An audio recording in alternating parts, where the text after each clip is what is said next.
This is the Detroit Sports Podcast Network. The thing that I've said is, God, I'm fucking struggling. I like had a thought and I lost it as I started to say that. I literally lost where I was going 3 seconds into starting it. Okay, I got it. Jesus, I am so tired that I think I'm just seeing things wrong. I was trying to figure out what the fuck you put on your face. It was the microphone blocking your face out. Like, what are you wearing? I was like, what? It looked like you put like a hat over your face or something. That's funny. All right, we're back from a week off. Sorry for last week. We are going to have a little bonus segment that was recorded in bits and pieces last week. Stroz's internet cut out like 7 times in 15 minutes, so we decided after the first topic, which I don't totally remember what it was. I know we were loving on the Pistons, right? Yeah, it was the Pistons completing the perfect tank job. Yeah, we were loving on the Pistons last week. We'll have that attached at the end here. But aside from that, we are going to have our normal show. The Lions are going to have a really bad year, and we're going to get into that here shortly. I have some concerns about a possible gambling problem that may be upcoming from you. Big surprise. Friend has a gambling problem. I will tell you, it's not sports gambling. Which is raise your hand if this surprises you. There's got to be someone out there raising their hand. I hope so. But in a kind of fun little way, we're going to start the show by telling you just how bad the Lions season, or I think the Lions season is going to be. And then CBS did us a favor and broke down why. We're going to get into that, although I think we both have some disagreements with what CBS had to say. But Stroz, this is a topic that I think we had planned to do last week. And I don't even really remember what the original starting point was, like how we got there. But really it was as simple as I don't know if people are prepared for how bad this season's going to be for the Lions or how bad I expect it to be for the Lions. But I'm kind of excited for it in a way. And I do know that I was expecting to surprise you with this part. The reason I'm excited for how bad the Lions are going to be is because there's no... I can go into the season and root for them with no expectations. Mm-hmm. I'm going to root for them to win games, but it shouldn't hurt me when they lose them. This has to be one of the weirdest Lion seasons ever that I can remember. And I'm older than you. Wait, let me explain. And I'm older than you. So I've got a couple of years of really bad Lions experiences here. But this season, the way it is set up, I don't know. This organization has never come out and said, hey, guys, we're going to be bad and we're going to embrace sucking and it's going to be okay. We're going to try, but we're not going to be very good. And that's essentially what this organization has told you. And because of that, I think what you said is absolutely 100% right. You don't have to worry about being hurt because your expectations, the bar is set so low. The thing that I've said, whether it's on this podcast, on social media or wherever, even just to friends, this is the first time since the Schwartz playoff run in 2011 that you're going into a season and playoffs aren't the goal. I don't know if expectation is the right word because we both thought the Patricia teams were brutal, but you had, I don't know how to put it. You didn't have necessarily established success, but starting with the 2011 Schwartz teams through all of Caldwell and into Patricia, there was this belief that you had a good enough quarterback and good enough pieces that you should always be contending for the playoffs. And if you're not making it, you better be making it soon. That expectation is gone for the first time in literally a decade. I think the last time the Lions went into the season, and you could say you would not be disappointed by missing the playoffs, was 2010. And I would not be disappointed by missing the playoffs. I mean, I think there's a case to be made. It might be better for you. I'm still going to be rooting for them to make it. I think some people wouldn't like that. I'd be worried that it means Jared Goff is here to stay. But at the end of the day, the defense is going to be interesting. I think Matt Patricia was holding back this defense. And like we're going to get into, CBS graded the Lions the worst offense in the league. I think the Jared Goff downgrade was huge, and you have nothing at wide receiver. But aside from those two things, you got a lot on that offense. I don't think it's inconceivable they could surprise in a terrible division if, say, like Aaron Rodgers were to be traded. Do you expect them to make the playoffs? Like, do you have any expectations? Hell no. Right, I just wanted to make sure. I wanted to make sure. What I'm saying, there's this weird like place, and you said that it's the weirdest line season in a long time. There's this weird place where I think they're going to be really bad. Like, I think the defense will be better because Matt Patricia is gone, but I also think, like, they don't have, like, high-end playmakers anywhere on that defense. Is there a single person you look at and say, like, that guy changes a defense? No. There's nobody on this team that I'm there are some, like, Romeo Okwara is a nice little piece. He's a good piece, but, like, again, do you have any expectations that he duplicates what he did last year? I hope he does. I don't think it's inconceivable, but I don't think he changed the defense last year. I think, like, Romeo Okwara is in an ideal world, he's like the 6th or 7th best player on your defense. Exactly. Yeah, he's a nice piece. But, like, the problem is, I look at him and say he could be one of the best pieces on defense. So I think they will be better. I don't think they will challenge for historically bad, but I think they're going to be bad. And when I look at the offense, I told you I think they should be a top 10 running game. I also think you can have a top 10 running game and be a really bad football team. So my expectations are incredibly low. I think that the Lions are going in, like I said, they're going into the season with less expectations than they've had in a decade. But at the same time, we need to be honest with ourselves. Teams do surprise you all the time and hire a new coach and turn things around quicker than you thought they would. I do not think the Lions will be that. But the reason I'm excited for this season is because I get to hope they do that. I get to hope that, like, low-key Jared Goff is actually really good and his defense was being held back by Patricia, but they're really good. And I get to hope that the Lions have an elite running game and all of a sudden they win 8 or 9 games and are challenging for a playoff spot. And here, let me tell you something. I know a lot of people would hate that. The concern would be the Jared Goff angle because I don't think he's the guy. The world where you win 8 or 9 games after what you've been through in the Patricia era, if nothing else, tells you have a good coach. It does. You are not winning 8 or 9 games with this roster unless you have a good coach. So I get to root for a quick turnaround while thinking it's not likely. So if it doesn't happen, oh well, you go and grab your quarterback next year. Yeah, I totally get what you're saying, and I agree with you 100%.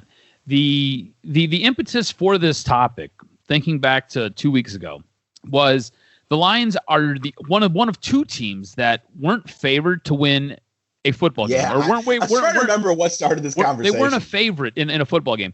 And I think that tells you everything that you kind of need to know, because Vegas is usually pretty accurate. Vegas is usually pretty right. So that being said, the Lions are going to be bad. But I think you can embrace the suck. And I think that a lot of what you said is accurate. A lot of what you said is true. You have, and for me, this is my point of view with it all. I'm looking at growth. I'm looking at the way this team develops over the course of the season. I'm looking at how Dan Campbell develops. And I'm really looking forward to next season with this whole organization, with the front office being intact for another year, with Dan Campbell getting another year underneath his belt. These are baby steps, and that's what I'm looking for. And that's what I'm going to lean into. And look, there will be weeks where I come on this podcast and I absolutely scream and throw a fit because something will have happened that have pissed me off.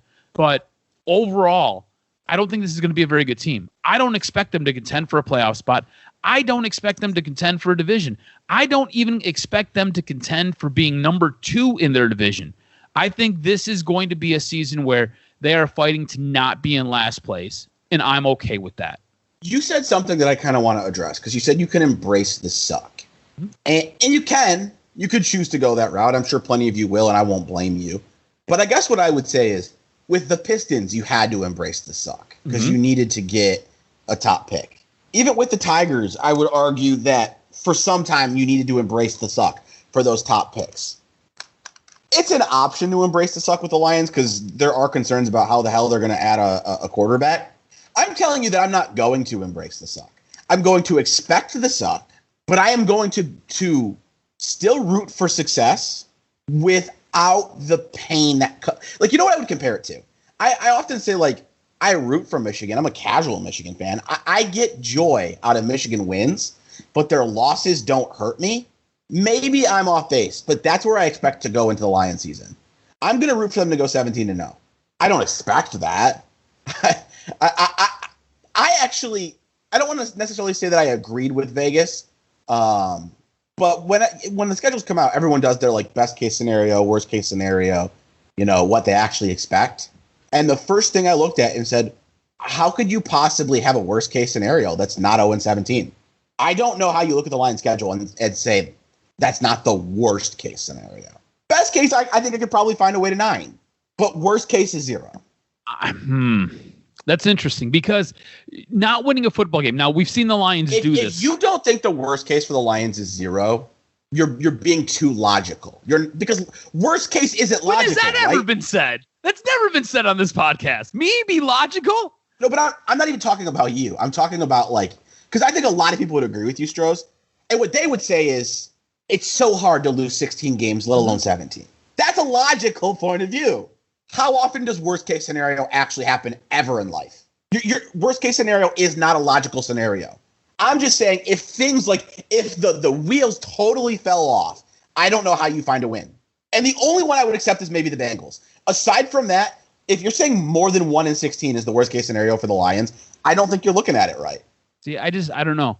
When you kind of play the schedule game and you look at it and you figure out how many wins, how many losses, I guess you could make the case that they would not win a game. And I think you could find some justification in your argument. You could point to how historically bad that defense was last year. And did they really do enough to make it better? They didn't do shit to make it better. I mean, in all reality, they basically ignored it.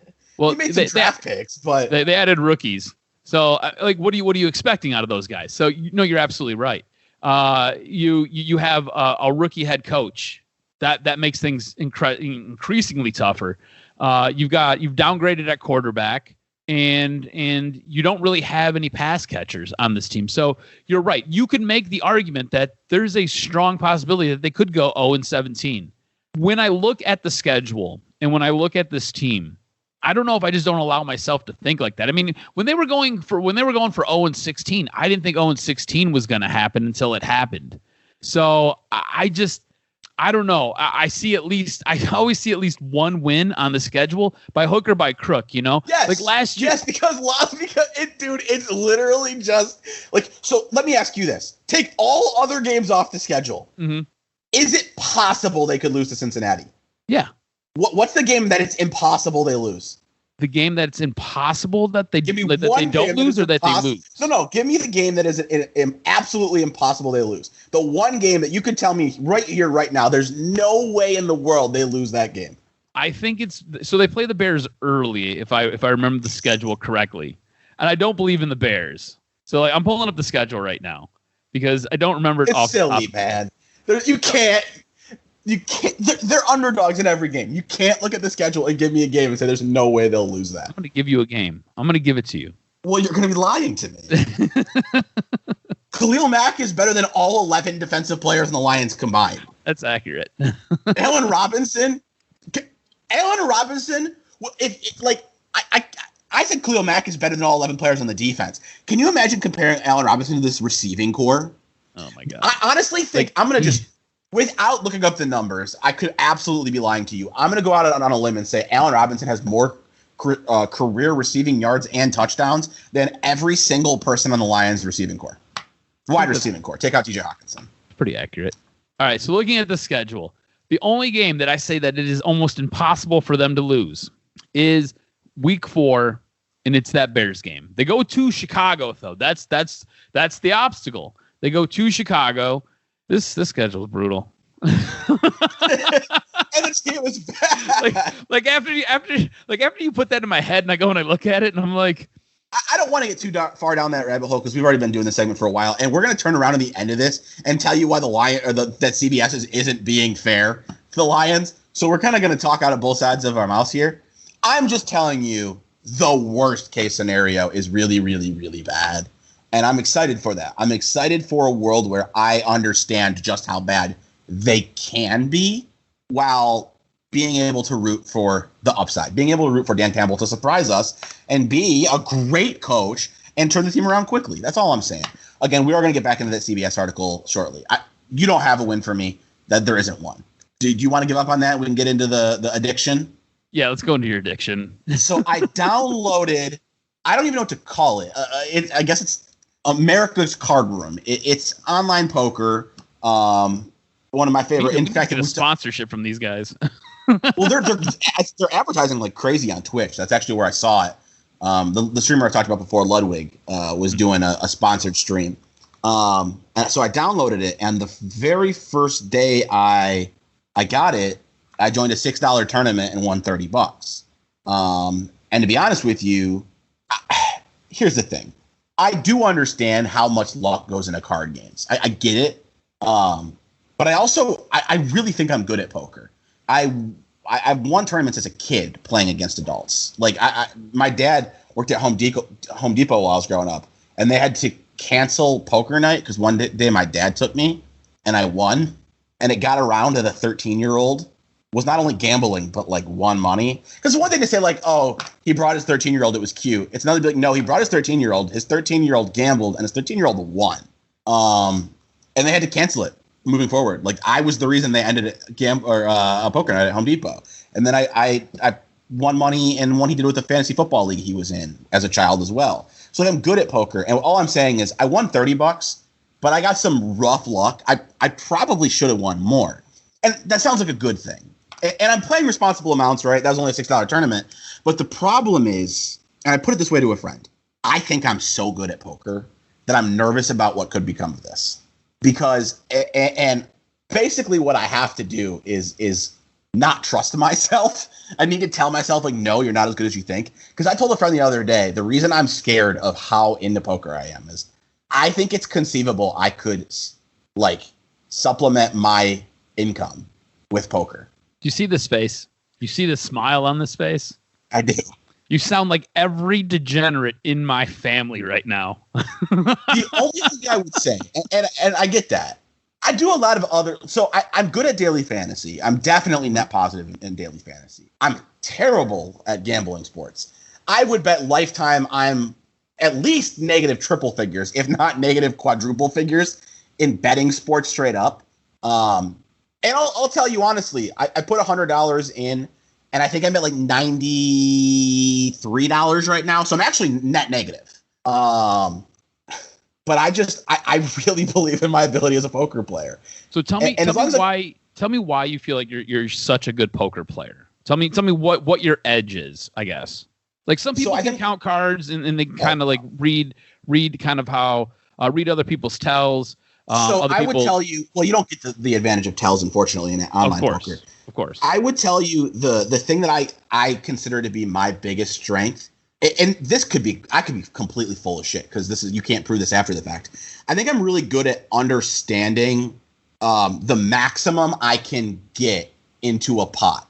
And what I mean by that is you don't want to, like, if you have a good hand, you don't want to over raise somebody, right? You don't want to chase them out.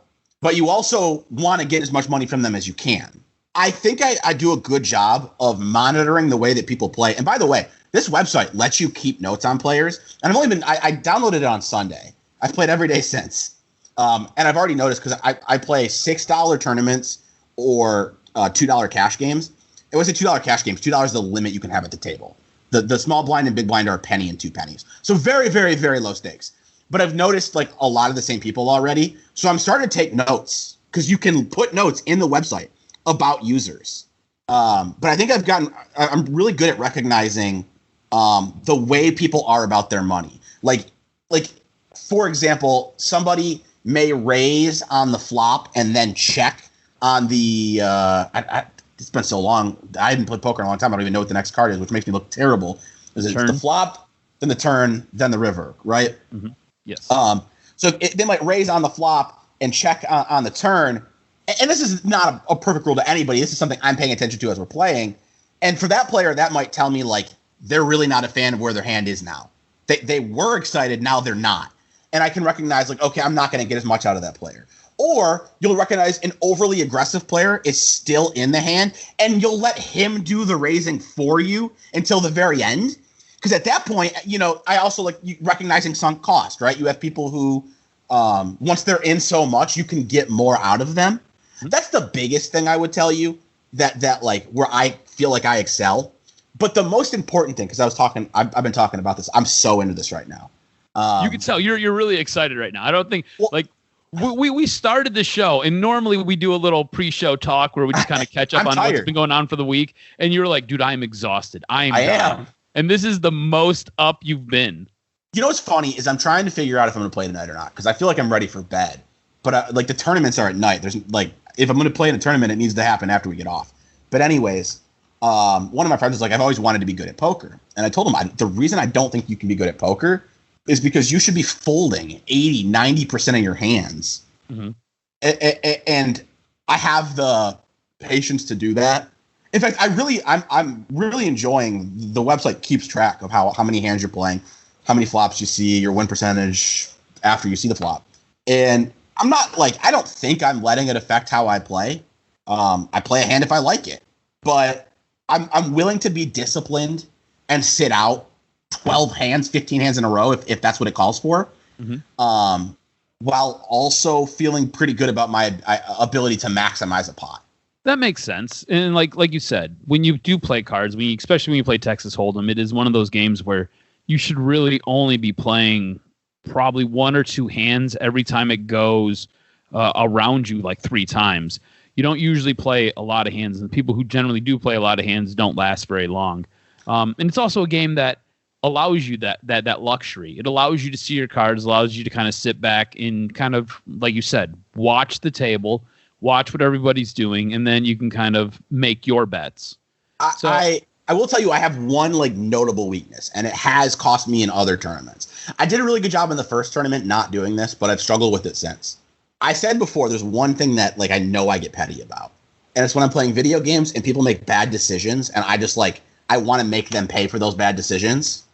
That can get me in poker. You get a little heated when you're playing? You get a little bit on tilt? I can get frustrated at bad decisions, and I can play hands that I shouldn't be playing. Mm-hmm. And let's get it straight here. I'm not going to play a terrible hand just to prove a point, but I might play a mediocre hand that I wouldn't have otherwise played to try and prove a point to somebody, and it's just not smart. Because that can really get you in trouble. I'm playing in low-stakes tournaments, right? So you probably have some people like me who are still playing the way they normally would, but you probably have other people who are just, what's $6? And they're making, they're going all in immediately on a regular basis. I don't usually call those people are annoying to play against, by the way. And that's the thing.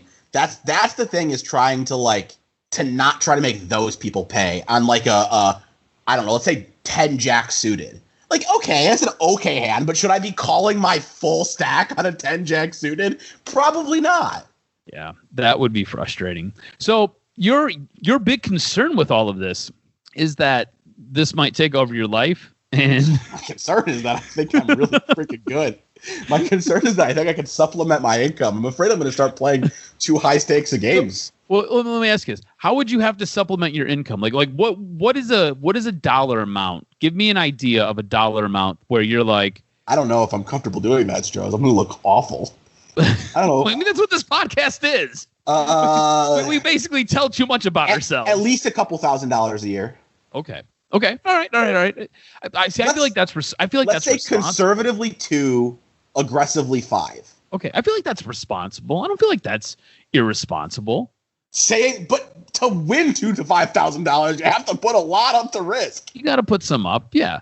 But I mean, are we talking net positive, or are we just talking you have to win that from the tournament? I'm talking net positive. Okay, yeah. So I don't know. I don't feel like that's being irresponsible. Here's the thing. This is what I would tell you, okay? And this is what I tell. I've got a couple of friends who are extreme degenerates, and I used to play a lot of poker. We used to play a lot of poker. We used to have a ton of tournaments. You know when poker was beating hockey on ESPN before hockey went to Versus, and then hockey ended up going to NBC. So back when that was going on, and you had all the poker tournaments on every channel you would ever turn on. I played a ton of poker. Me and my mom played a ton of poker, and my dad played a ton of poker. It was nuts. I come from 2 parents that are straight degenerates. Anyways, I have a couple of buddies who still play a ton of poker. I actually have a buddy who invented a poker app, so he could play games with everybody, and you didn't have to be in the same room with each other. So whatever. I digress. Tell you the same thing I tell them. Are your bills paid? Yes. Do you have money to eat and to put gas in your car? Yes and yes. All right, cool. Whatever else you want to do, Go for it, man. Knock yourself out. Stroz, as long as you're not putting yourself in a bad financial situation. Stroz, I just had surgery. I have $10,000 in medical bills. Well, I mean, look, you can offset that debt by winning a couple big tournaments, bro. You are supporting me. Look, I will support you in everything you ever do. Even don't ever get it twisted. Ruin my life in gambling.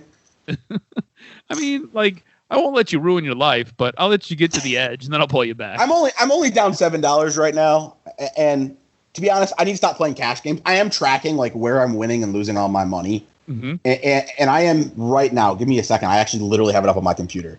So I'm down $7. And I'm down $14 in cash games. See, I think you are way too smart to let yourself get into a position where you might lose too much money. I think you're a little bit too cerebral with it, which is a great thing. You know what I would say? I've seen myself in daily fantasy significantly increase the amount of money I will gamble in daily fantasy. And it's been offset by the fact that I'm good at it. So I end up being net positive. Mm-hmm. I'm just afraid that I'm going to do the same thing with poker, except daily fantasy is limited by the fact that I really only play it in football season. Poker's a 365. That's like I can play that whenever I want. All day, every day. Yeah, no, I'm not like terrified, or else we wouldn't come on here and have fun about it. I know I'm smart and I'm careful. But I played poker this morning before I went into work. I was going to ask you, are you like at work and you're just like, I can't wait to get done with work to go play poker? Are you there yet? I was actually more there like Monday after winning $30 on Sunday. But like I'm tired and feel ready for bed, and I'm debating still getting on tonight. So like I'm there. I think I love that. I think I love that, and I think it's scary all at the same time. Yeah, no, it's fun, and I'm sure like there's no way I'm going to keep this every single day thing up. Eventually, I'll probably slow down. But I just could see myself venturing upwards in buy-ins. Mm-hmm. And that's the thing I got to be careful with. But like I said, coming up at the end of the show, we are going to have a bonus Piston segment we recorded last week. Stroz, what the fuck happened there? Where are you recording? It is pitch black. I know. I just checked to see what my camera looks like, and I have the lights off in my condo, and I just have this one little overhead light over the desk, and basically, I think I'm illuminated by the glow of the computer. If you give me a second, I'll turn the light on. Oh, I mean, I don't really care. You could go do whatever you want. I had been paying too much attention to myself and my own story, and I look over and it's literally pitch black in your place. It was pretty dark. I just double checked it because I was like, all of a sudden I looked around too because I've been pretty engrossed in this story myself, and I was like, it's pretty dark in this room. And then I looked at the camera. I'm like, can B even see me? What's going on here? Well, Stroz, I'm going to let you kind of explain this CBS article. Okay. So CBS came out with a pretty interesting article where they ranked all 32 teams' offenses. And the way they did this was by grading on a scale of 1 to 5. 1 being absolutely terrible, 5 being elite. And then what they did was they weighted the positions. So quarterback is the most heavily weighted, followed by play caller, then followed by offensive line, followed by pass catchers, which would include wide receivers and tight ends. And then finally, and I think this is what really screamed to me that this is an article for you, running backs are rated the absolute least. Literally, when you were telling me about this, I was like, okay, so they got that part right. I said that. See, I knew you would love this list because of that. Like, I was like, yeah, this is definitely up B's alley. So quarterbacks, obviously the most important position on offense. That's why they're rated the highest. And then play caller, offensive line, so on and so forth. And what happens is they break this down by those positions. So you've got your quarterback, you've got your play caller, you got your offensive line, all the way through. They add it all up, and then they divide it, and you get an average. Of course, there is the weighted component to this. Anyways, CBS ends up rating the Detroit Lions the worst offensive unit in all of the NFL, which kind of shocked me. I didn't think they would be dead last. I didn't think they'd be great, but I didn't think they'd be dead last. What I wanted to do and what I thought would be interesting is I'm looking at the article right now, so I know what they rated these positions. What I wanted to do with you is I wanted us to go through and give our own ratings and then in the end tell where we think that the Detroit Lions would fall in comparison to the rest of the NFL, and then kind of laugh at what CBS has and kind of talk about some of the flaws in their article, because I think this article is heavily flawed. So before we go any further, I want to say this. Actually, looking at the article, my reaction is not as strong as it was when you told me it. I do not believe the Lions will have the worst offense in the league. But I don't think any of their individual ratings are awful. But I don't think they're awful, but I think the way they end up doing this, it kind of confuses me. So like let's just kind of start here. Let's start with quarterback. Jared Goff's your quarterback. On a scale of 1 to 5, again, 1 being absolutely terrible, 5 being elite, where do you think the quarterback position for the Detroit Lions ranks? So I'm debating between a 2 and a 2.5, and I think I'm gonna say a 2, which is where they have them. Yep. I think they have the Lions right now, and I hope you don't mind me doing this. I think they have some other teams wrong that I would just like to spot off a couple. They also have the Chicago Bears as a 2. I like Justin Fields a lot. I do not think you could put rookie Justin Fields at the same level as Jared Goff right now. And if you're giving Andy Dalton the same grade as Jared Goff, that's criminal. The Denver Broncos at 2. No, Drew Lock is not as good as Jared Goff.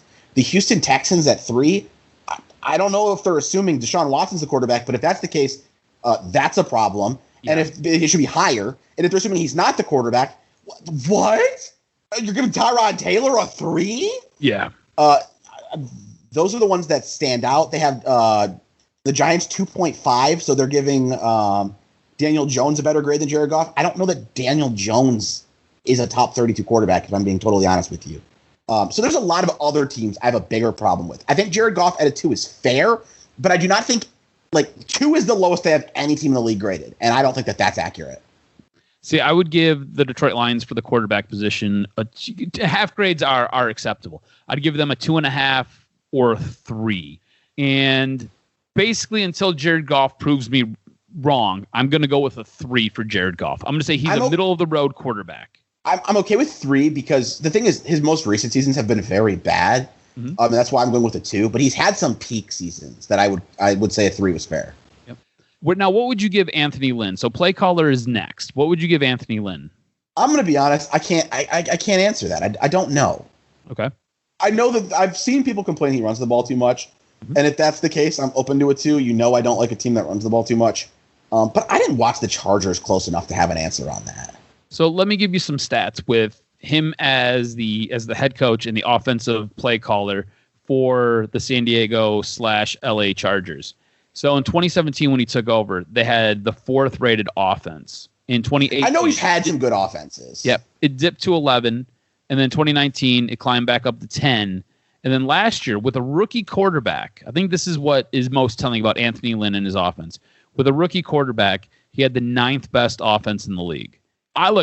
Going into it, I was willing to give Anthony Lynn a 3. After looking at some of those stats, I think a 2 is just way too low. And I'm going to go 3 for Anthony Lynn. I do think he runs the ball a little bit too much, but I think in this offense, with the way that it is currently constructed because of what you have for your wide receivers, I think everything underneath, and I think running the ball is going to be the best bet. And, you mentioned a rookie, Justin Herbert last year. The end of career Phillip Rivers wasn't anything special either. No, absolutely not. So what he was working with at quarterback was fine, and Justin Herbert was damn good. But no, you're right. Knowing what he did, a 2 is not fair. Maybe a 3. I don't know if I'm willing to go higher than that. But he's had too much offensive success to give him a 2, which, again, I don't think anybody is rated lower than a 2 anywhere in here. Yeah, I think 2 is the lowest that anybody gets. That's problematic, by the way. You can't do this article and not give out 1s and 5s. Yeah, I don't understand. I don't know where CBS was coming from with this. I don't know. This article frustrated me, just the way it was composed and the way it was put together. They had no problem giving out 5s. Also, your boy Matt Stafford gets a 4 for the quarterback position. I specifically went and looked for that. So, kudos. I think it's fair. Yeah. Honestly, I would disagree, but I wouldn't fight a 3.5. Yeah. So, if I was to give Stafford a rating, it would probably been a 3.5, maybe a 4. Let me put it this way. I could have been convinced on a 4. Yeah, and I couldn't be convinced on a 3.5, but I would have respected it. So let's move on to offensive line, which I think we both agree the strongest unit that this offense has is probably this offensive line. You have Frank Ragnow, who is, according to Pro Football Focus, the second best center in the league. You have Taylor Decker, who is a highly rated left tackle in the league. Total tackle, either side. You add in Penei Sewell, who, according to everybody, hands down, he's starting. He's going to be a day one playmaker.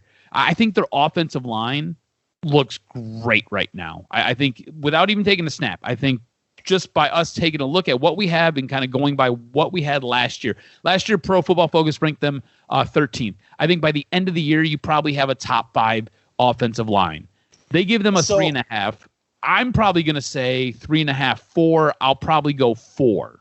I'm not going to kill them for the 3.5 because, like I said with Justin Fields in Chicago, you can't jump the gun too much on any rookie. The thing that I would push back on is historically quarterbacks do tend to struggle as rookies. On the flip side, offensive line is one of the areas where players can excel very quickly, and Penei Sewell is being considered the best offensive line prospect, maybe ever. And look, those guys can miss. So I'm okay with 3.5. I tend to think it's hard to not view that Penei Sewell pick as an upgrade. So I agree with you. I would go 4. Okay. So I think this is the weakest unit on this team, and that's pass catchers. Wide receivers, tight ends. Now, they give the wide receivers and the tight ends a 2, and I think a lot of that has to do with TJ Hockenson. I think that really brings it up. I think if you take TJ Hockenson, you take the tight ends out. I also like Darren Fells. I think he's a very nice complementary tight end. You take them out of this ranking, I think the wide receiver position deserves a 1. Oh, I don't think there's any debate. I don't even think there's a discussion. Without TJ Hockenson, this is a 1. Absolutely. I think with the addition, though, of TJ Hockenson, and I think we both agree he is going to – I think he's primed for a breakout season. I think he's going to take that next step. I think 2.5 should be probably where this is at. And again, it's weighted down heavily because of the wide receivers, but I think TJ Hockenson, you need to boost this up a little bit. So I'm okay with the 2. I don't have a problem with 2.5 either. I do think TJ Hawkinson's going to be damn good. But if TJ Hawkinson's not Travis Kelce or George Kittle, and if he's one of those guys, 2.5 is fair because you have a truly special, elite, game-changing talent. In fact, where do they put the Packers? That would be a good question to ask because after Devontae Adams, they don't have anything of value either. The Packers wide receivers / tight ends are 4. So given that, if TJ Hockenson is a top 3 tight end, then I think you could make the case that the Lions receiver tight end should be 3.5, maybe even pushing 4. I don't expect that from him. I think he will be your number 1 receiver. I think he will be a top 5 tight end. But we don't have time to do this on the podcast. Fun game for you at home if you want to try it out. How many teams have 2 wide receivers that would be the number 1 in Detroit? I'm going to tell you right now, the number is somewhere around 25. And I want you to know that's not a random guess. I've gone through this before. It really is somewhere around 25. Because the number 1 receiver in Detroit, wide receiver, is either going to be Tyrell Williams or Brashad Perriman. Yeah. Most teams have 2 guys better than that. Mm-hmm. Yeah, there are teams with 3 guys better than that. You look at Kansas City. I think they've got 3 guys that are better. So, I would say Cincinnati has 3 guys that are better. Absolutely. Denver might have 3 guys that are better. Everywhere. Dude, here's the thing. Don't sleep on Denver's wide receivers. I think Denver has a nice group of wide receivers. Yeah, I would especially take their top. Fantasy purposes, I think just about all those guys are pretty solid. Let's look at running back. So I always find running back fun with you because you devalue the running back position so much. And I think it's interesting. And I don't think you're way off base with your take. I tend to value running backs a little bit more than you. I think this article by CBS values running backs more than you're going to value the Detroit Lions running backs. They give them a 3.5. I would probably go in the neighborhood of 2.5, 3. I feel like this is skewed a little bit high for my take. Where do you fall? I might like Jamal Williams more than you. Okay. I think Jamal Williams is probably one of the best number 2 running backs in the league. In fact, I think Jamal Williams is probably a top 32 running back. low end of that. But I think the Lions have 2 number 1 guys. Honestly, Stroz, I think I want to go with the 4. Ooh. And now keep in mind, I'm considering DeAndre Swift a pass catcher too, not just a runner. But I like both of their running backs a lot. Mm-hmm. One of the things I looked at again, where did the Packers go? Packers are a 5 with just Aaron Jones. Aaron Jones is great, and he was the better running back in that backfield. But I don't know. I'm a big Jamal Williams guy. I'm telling you, I think the Lions. It's why I think they could have a top 10 unit. I think they have a top 10 running back committee, I would say, and I think they have a top 10 offensive line. Mm-hmm. I think that offensive line is going to be great. I think the running game. I want to see how it's going to be used. I think you're going to have a lot of balls coming out of the backfield to your running backs, and I think that's going to boost Jared Goff's numbers. I think it's going to help him take care of the ball a little bit, and I think you're going to see a lot of production from the running backs coming out of the backfield with bubble screens, different play action. I think it'll be an interesting split as far as their run to pass ratio. Now, I want to kind of go through this list because I find Detroit being ranked dead last a little bit disrespectful. I thought Detroit would fall somewhere between 25 and 27. I didn't think they were going to be great, and I think my rankings kind of prove that. Where would you have ranked Detroit's offense? The first team I put them over would be, without a shadow of a doubt, is Houston. Mm-hmm, absolutely. Houston being ranked above Detroit is downright disrespectful. They're giving them credit for a better play caller. I'm not sure what that's based off of. They're giving them credit for a better quarterback. I'm really genuinely curious who they're considering a quarterback. Deshaun Watson might not be able to play next year. Or he might be benched half the year. Pass catchers are the same. I mean, basically, Houston is being rated above Detroit because of quarterback. Mm-hmm. I put them definitely above Houston. Chicago, depending on who the quarterback is and what Justin Fields looks like when he takes over. Honestly, 28 to 30. There's not a lot of teams. That's what I said. I had a bigger issue with it on initial reaction than when I dig through it. Mm-hmm. Just look at, because they have it tiered. Tiers 32 to 26. Which of these teams do you think have a lesser offense than the Lions? I think the Bears do. I'm okay with that. I think the Texans do. I completely agree. The Giants are interesting because if Saquon comes back and he's full health, I think that offensive unit looks better, but I think their offensive line is trash.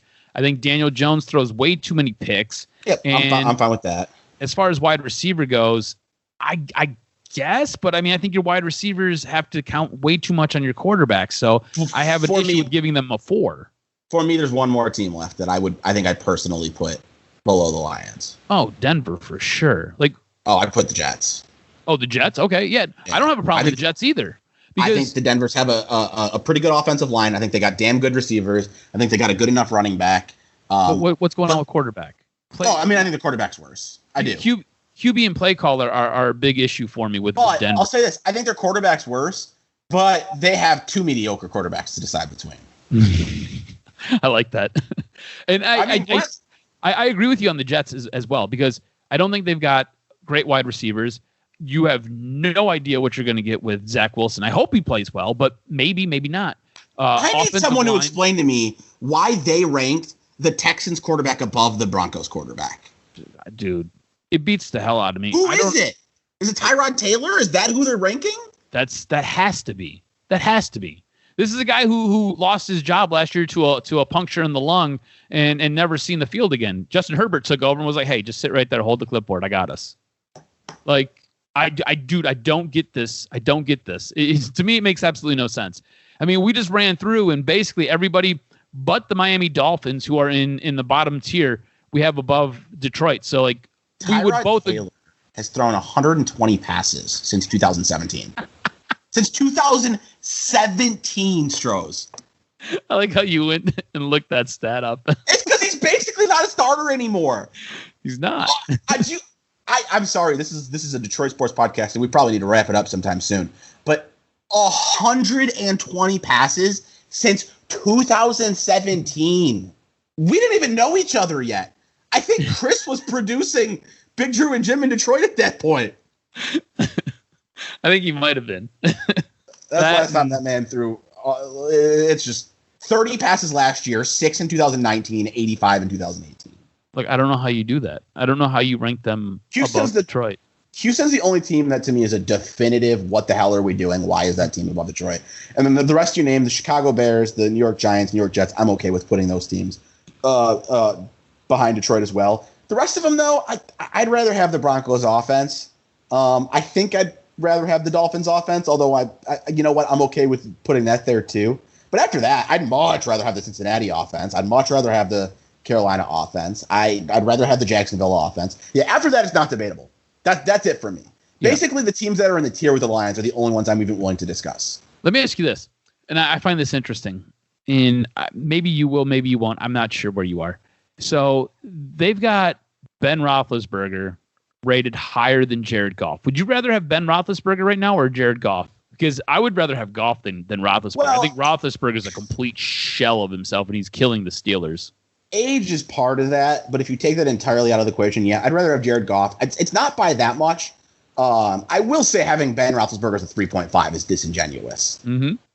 You want to give him a 3, you want to give him a legacy point, fine. But I don't know what we're out here giving him 3.5. What do you think about this? The Washington football team, they give the quarterback position a 3.5. They give the San Francisco 49ers a 2.5. Like, Fitzmagic is in Washington, right? He's their quarterback. I think I'd rather have Fitzmagic. Like, if you need me to win one game tomorrow, I would rather have Fitzmagic than Jimmy Garoppolo or Trey Lance. I would agree with you there. But a 3.5?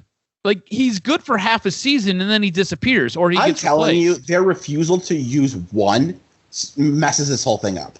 They needed to use the one. Yeah.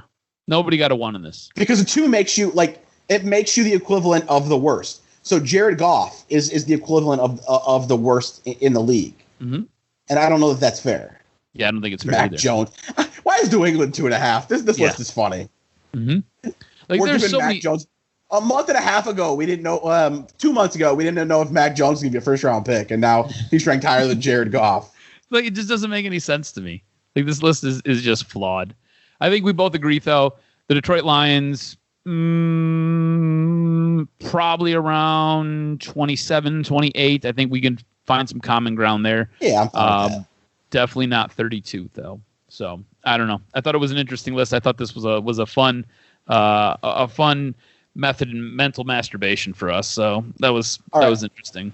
I have no idea how Stroz is going to piece this together. But coming up next, Detroit Pistons talk we recorded last week while Stroz battled his internet. This has been the Practice Squad. Thank you for listening. The internet won.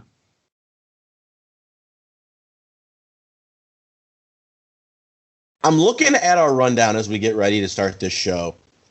And I don't know if we've ever had a less defined topic than what we're going to start today's show with. And we'll get into some fun stuff later. Last week we both talked about our vacations, my very positive vacation, Stroz's nightmare situation, I suppose. Almost left her, bro, on the side of a mountain. I've learned something about my current life from my vacation after, being a little bit longer removed. We're going to get into that. And also, the Lions are one of only 2 teams in the league who are underdogs in Vegas for every single game they play this year. I don't know if I said on this podcast or not, I believe I have. Normally you get your schedule and you go through the best case scenario, worst case scenario, and what you actually think is going to happen. We haven't played that game here. I don't think we will, but who knows? There's a long time before football season starts. Worst case scenario to me is 0-17. I'm not telling you that that's going to happen. I don't think it's going to happen. But there's no reason to believe that this team is definitely going to win any game. Vegas agrees with me. And in a weird way, I'm kind of excited for that about this season. We'll get to that as well. But first, Yahoo Sports had an article a little over a week ago because we talked about doing the topic last week and decided to do it this week. About how the Pistons have completed basically the perfect tank season. And I don't know how long it's going to extend. I know Troy Weaver's already said that this is not something that they plan to extend. You're not going to see a 20-win season again. In fact, I think he literally said that. You're not going to see a 20-win season again.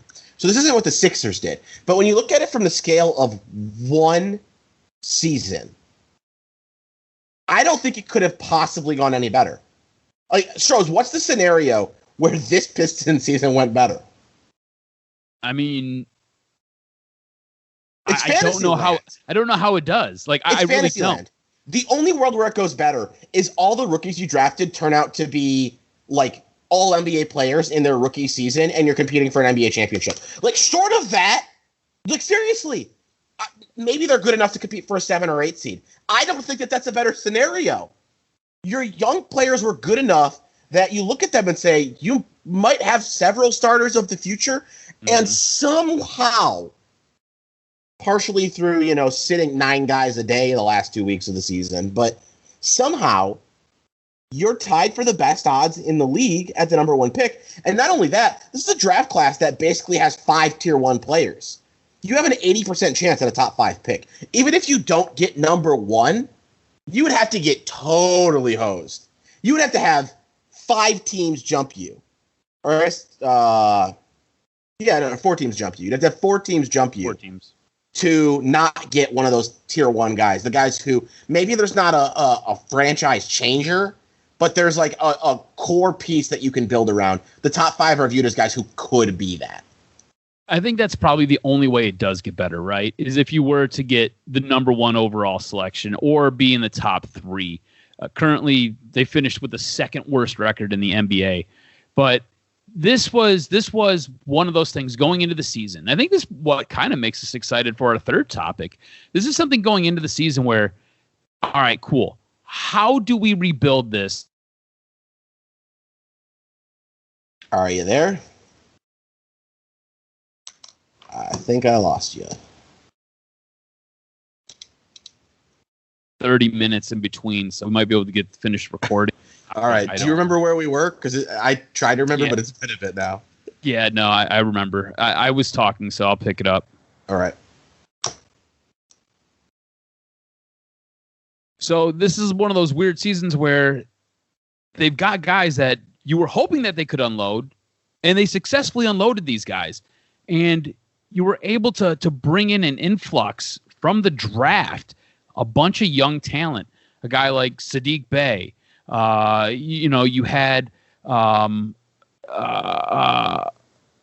Killian Hayes, who was injured for parts of the season, but it's funny because people were writing off Killian Hayes like early on in the year because of injuries, which is silly. Like, what is he, like 19 years old? Right. It's silly, but he showed flashes down in the end. Now, he didn't look like a superstar, but when he was drafted, the book on him was that he had a very high ceiling but was raw, and it could take some time to get to that ceiling. And I think you saw as much as you wanted to see out of him late in the year.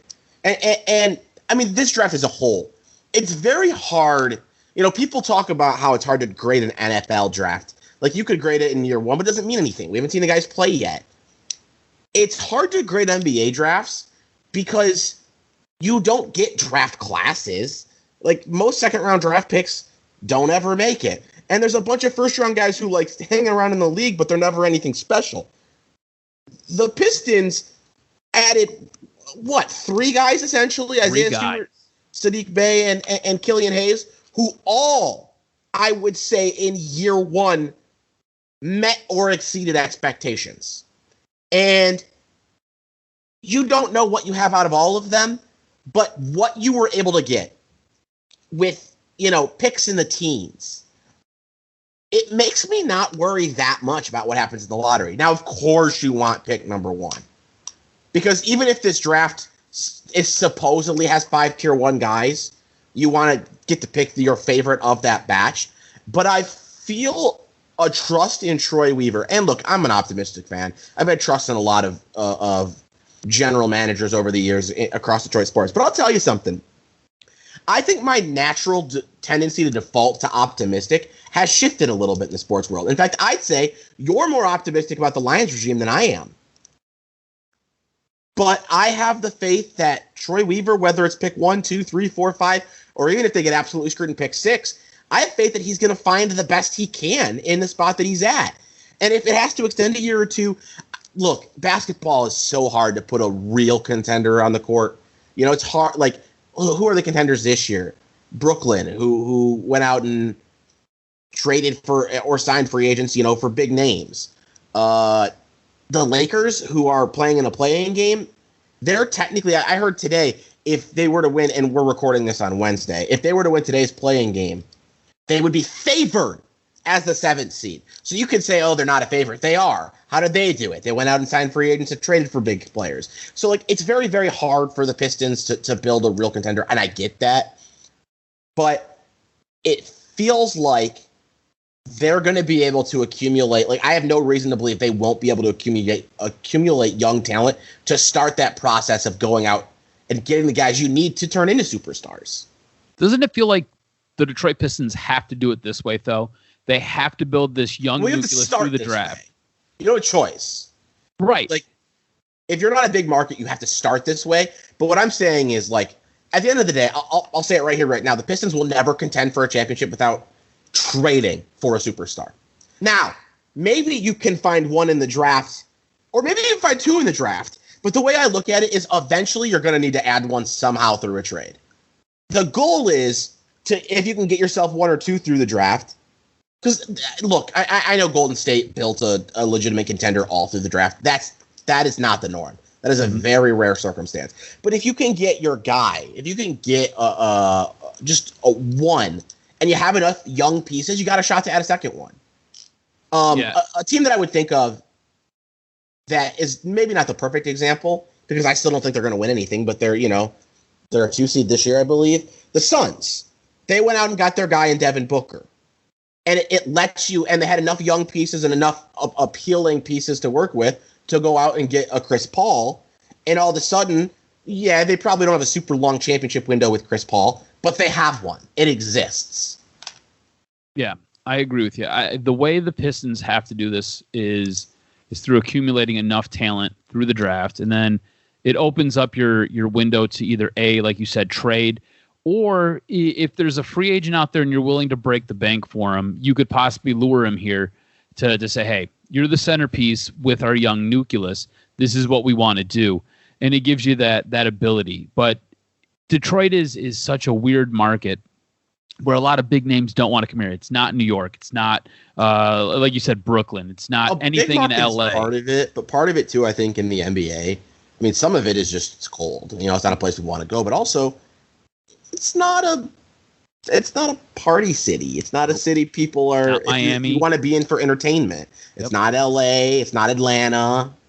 You know, if you were to rank party cities in the NBA, I feel like Detroit probably doesn't crack the top half. Oh, for sure.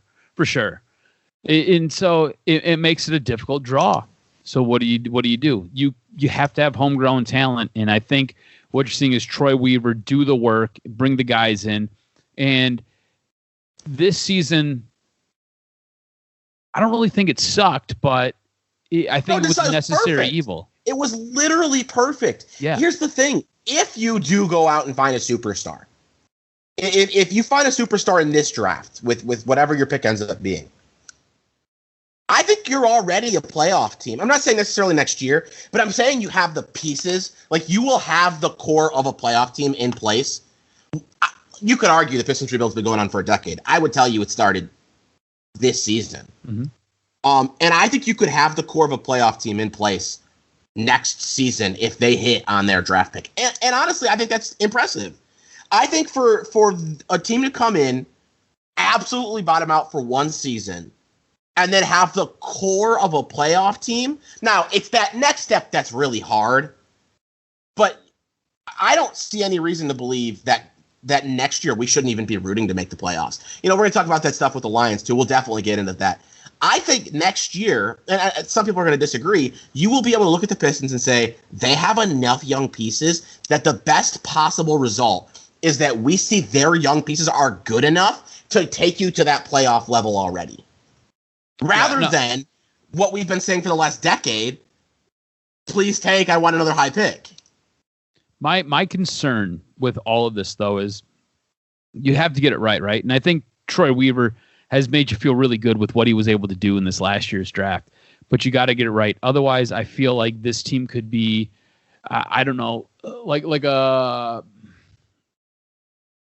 New Orleans Pelicans or like a Memphis Grizzlies or the 76ers. It took what, see, but I would look at both years? Those teams that you named and say they're okay for where they're at right now. Like both of those teams, Memphis more than New Orleans, but both of those teams still could conceivably have, contenders in the next few years. Again, Memphis much more so than the Pelicans. But I also look at it and, like, let's say you do miss on this draft pick, and maybe you do. Like, there's lots of misses in the NBA. What this year's draft did is it gave me the confidence that, let's say next year they're only picking 6 or 7. It's not where you expect to get a superstar. I have the faith in this regime and Troy Weaver to continue to add good pieces until those good pieces can be moved for great pieces. Because, Houston's, when they went out and got James Harden years ago, that's how they did it. There are always superstars who just want a chance to play somewhere else. And a lot of them aren't going to want to come to Detroit, but some of them aren't going to care. Some of them are just going to want out. And you just got to, you got to find that opportunity. And that's if you don't find a superstar in this draft. I'm very open to the possibility that this is the first real chance you have to add a superstar in who knows how long. Yeah, I think you're right. And that's the one thing that I took out of this NBA draft, right? Like, watching it as it unfolded last year, I was like, what is Troy Weaver doing? Like, who is moving around this much? You loved it. I remember. I did love it. I thought it was great. It blew my mind, and I was hooked. I was on the edge of my seat, and I thought it was fantastic. And then you see the results of it this year, and you're like, okay, cool. There's some pieces here.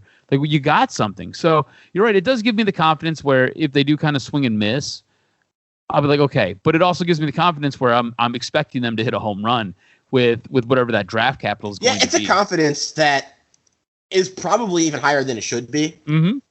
Because that's just not the way the NBA works. But, man, how do you hit? Like, I would challenge you to find me a team who had a more successful NBA draft in the last 20 years. And I get it. That sounds insane. LeBron James was drafted in the last 20 years. Yeah, but LeBron James was, like, not a decision. No, like, a lot of those top 5 pick kind of guys, there was no debate they were going there. Nobody was questioning that. The Pistons went out and added a bunch of guys in spots where you don't expect, like, where was Saddiq Bey drafted? I think he was 16? 16. I think. I would bet you the history of the 16th pick in the NBA is atrocious. I'm not going to disagree with you. I'm trying to find where he was picked right now. You also had a guy like Isaiah Stewart who came in and he filled in nicely this year. And it looks to be Isaiah Stewart was 16. Saddiq Bey, I think, was maybe 11? No, 19. Okay. He was 19. Well, 19. Saddiq Bey is the more exciting of the two, I would say. He was picked 19th. That's crazy to me. Well, and I just looked up the history of the 16th pick. I'll tell you it's not impressive. I'm not going to go over both, so let me go over 19 real quick. Mm-hmm. Here's the last decade-ish of pick number 19. 2019, Luka Šimanić. I don't even think he's in the NBA right now. 2018, Kevin Huerter. I'm not actually sure how his last name is said. In Atlanta, Huerter.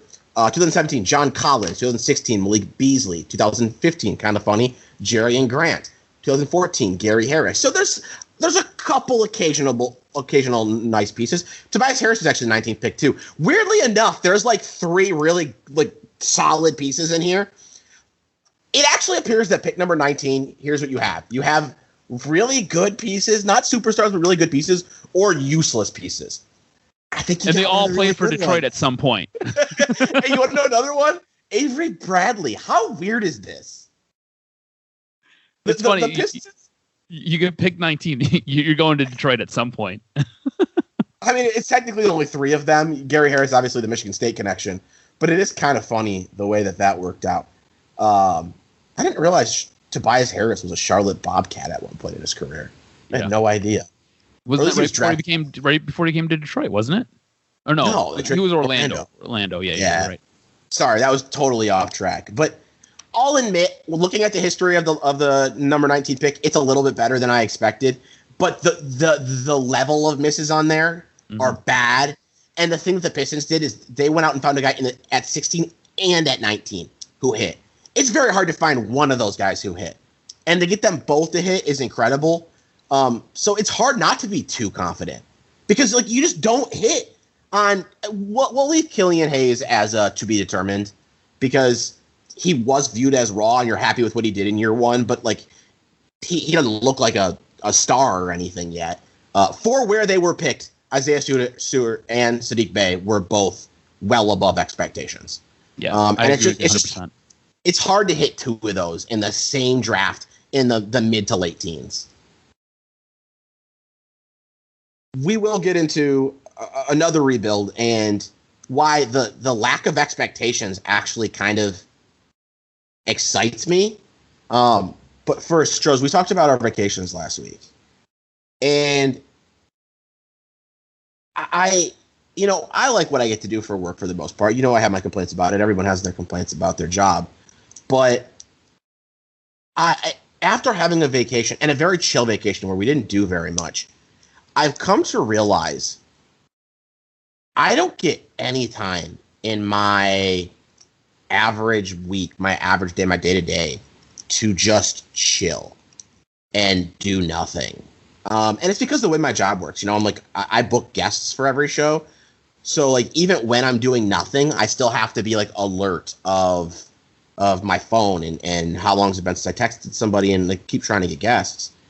And on weekends is usually when I get, work around the house done, or I, go grocery shopping, get errands done. And of course there's some chill time on weekends, but after spending a whole weekend of just chilling and doing nothing, like people take vacations a lot of times to kind of like reset when you're burnt out. And it made me go, my God, like I feel like I need these every weekend. And it's tough, actually, to be honest with you, that like literally the weekend after hanging out with my family, like on the beach, I was already last weekend like, man, I kind of want to just like go sit on the beach all weekend. And like I like the beach, but it's not that the beach is anything special. It was just like I don't get any time to just, and it's kind of ironic to do that, to do this topic on a podcast. Because what I told you was like I never get to stop and like stop being productive for a moment. And I realized in this last week or so that like I need to find somewhere to do that in my life, because I just feel like my brain is always on 24/7. I feel like it's been that way for a long time.